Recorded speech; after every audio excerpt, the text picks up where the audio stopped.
Hi everyone, how's everyone doing? I hope you're all doing well. And if you're watching this video for the first time, my name is Marianne. I'm the owner and the counsellor at Marianne Hanson Counselling Service. I work with individuals and couples. I specialise in the areas of stress, depression, low self-esteem and relationships. And this is a video that I think a lot of people will be able to relate to. I've made quite a lot of videos talking about trust issues in relationships, but this is really looking at trust overall and some of the things that help to build trust, some of the things that can break trust or when people lose trust, and some of the things that can help to repair and to rebuild once trust has been broken. So trust is one of those things where I think for most individuals, whether it's in a relationship with your partner, whether it's with family, friends, or with work colleagues, or anyone in general, we all want to have some level of trust with that person in order for us to interact with them on a certain level. So trust is one of those things where it can take a time to build up, or you can have immediate trust with someone, but it only takes one incident or one situation for it to be broken. Now, as a counsellor, I obviously work with couples and with individuals where there are trust issues, and so my feeling is that it can be repaired, but in some situations people feel that it's going to be, a mountain to climb, really. So these are some of the things that can help to build trust in the first instance. Consistency. So if someone is a consistent person, they are consistently themselves, they don't keep changing and switching all the time, you don't know where you stand with the person. There's lots of people who you're not going to feel that you're going to be able to trust that person if they're inconsistent in their behaviour, inconsistent in just who they are. You just don't know where you stand with them. And that also leads on to someone being dependable and sticking to their promises. In order to trust a person, we need them to be reliable. So trust is built on the fact that if you make a promise to me, then, I'm expecting you to fulfill that promise. And if you keep breaking your promises, or you're unreliable, or you keep letting someone down, then they're going to lose trust in you and lose faith that they can believe in what you say.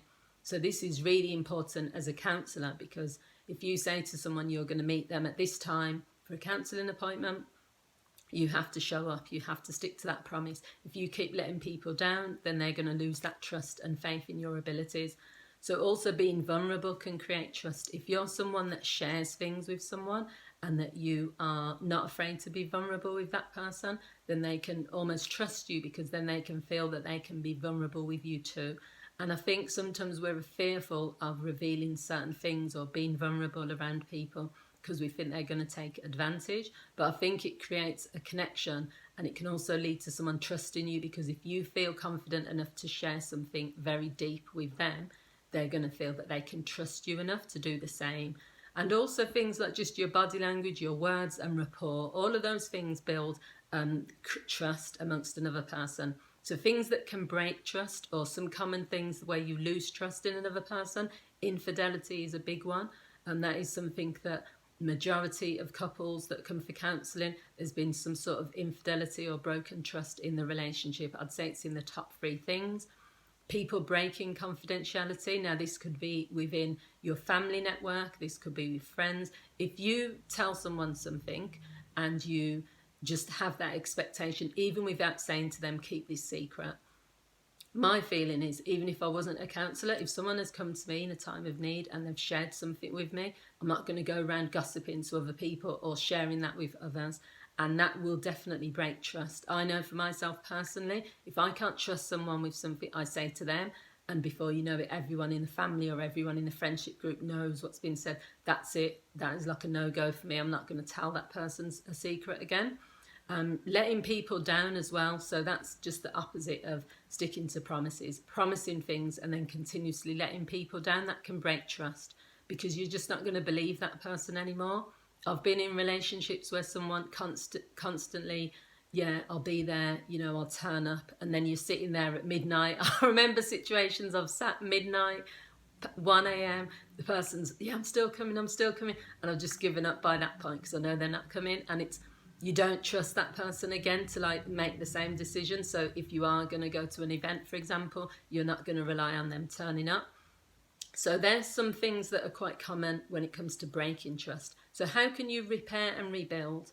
Well, the first thing is you have to accept that there's going to take some time before you can build that trust. Give yourself time. Don't put a pressure on the other person, or don't put pressure on yourself for this trust to just come back. It's going to take time.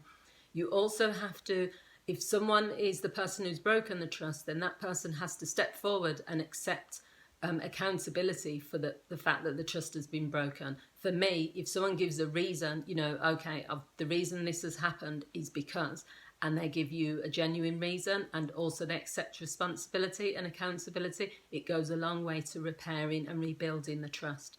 Also, you have to see the behaviour, not just the words. So it's no point someone saying, you can trust me, this is never going to happen again, or I'll never let you down again, but then they still don't change their behaviour. So the only way you're really going to believe that the trust can be rebuilt again is through new behaviour. And so one way that you can sort of do this really is to put in place something called a trust exercise.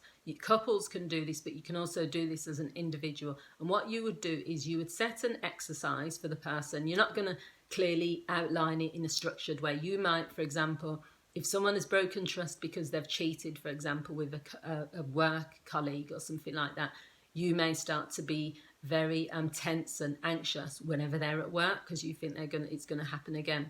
The trust exercise might be that your partner says they're going on a business trip out of town with work colleagues. What you would do is you would allow them, you would, just leave them to go on that trip and that sort of thing. And you would sort of say to yourself, maybe at certain key points, there might be an opportunity where you say to that person at 10 o'clock on the evening when you're at this event, please give me a call and we'll check in with each other, we'll FaceTime. Now that's just a simple thing for that person to show you that they are where they say they're going to be, and also they're thinking about you and it's about the relationship. Say if the person doesn't do that, it's not the end of the world, but it will give you an indication, okay, well, how much are they really willing to put the effort into rebuilding trust? There's lots of other things you might say to someone. Normally, I make all the decisions about finances, or normally I make the decisions about food or whatever. And a little trust exercise could be to hand that responsibility over to your partner, give them the trust, say to them, go to the shop and buy whatever you want for us as a couple. I'm trusting you. So that's a minor thing you can do, but for a person who is very controlling over certain things, that might be a big deal for them to do. So all you're trying to do really is give the person an opportunity to rebuild the trust. Give them a chance to prove that they can be trusted again. But also you have to do the work from within. You have to be willing to say, I'm willing to trust this person again. So I hope you found this video useful. If you have, don't forget to like. Also share it with another person. They might find it interesting. And if you're interested in subscribing to my channel, then feel free to do that. And I'd love to hear what you think about this topic. Thanks for watching. Bye.